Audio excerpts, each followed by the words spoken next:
I'm getting ready to do a design for ribbon candy hooking. This is the one I have chosen. It's called Joseph's Coat, like the coat of many colors. It's a particular kind of rose. It's mostly yellow and it kind of goes out to a beautiful orange color. They're beautiful roses. And I've decided when you download the pattern, it's like an 8x10 and I enlarged it to a 16x20. Somebody had some questions about how to, best way to strip up t-shirts to make t-shirt yarn, and I thought I would do a little video about that. I've started cutting up some of them already. I thought I had a light yellow t-shirt and somehow I don't know, I didn't get it. I've got this gold one which I can use too, but it's not the light yellow that I needed, and I'm probably going to have to dye a little bit. I've got some orange dye that I'm going to kind of quadruple the size, and I can explain how I did that. I pulled it into Photopea, which is a free program, sort of like Photoshop. It's a process all on its own. I can do a separate video for that, but right now I'm planning on doing it with t-shirts, and I've got some over here that I'm going to cut up, but I thought use to dye the bottoms of t-shirts and hopefully get it gradiated so that when I use a little bit of it in the rose, which isn't all that big, it's only about 4 inches across the actual rose. It won't take very much, but I want it to be the right colors.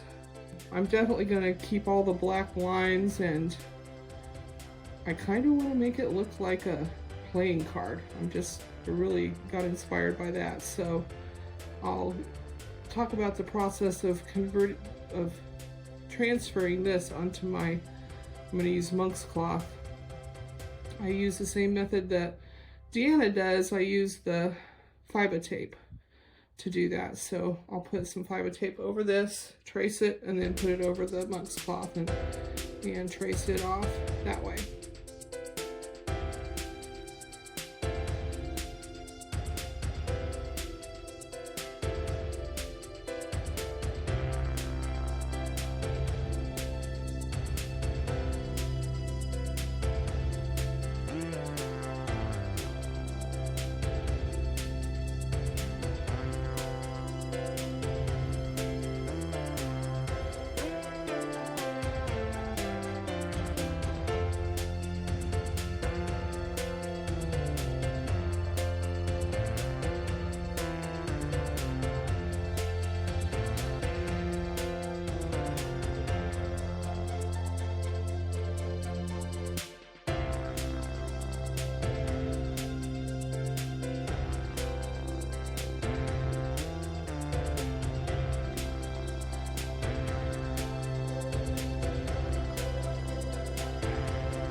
Now I tape the edges so it won't fray, and it's ready to put on the frame and work on it.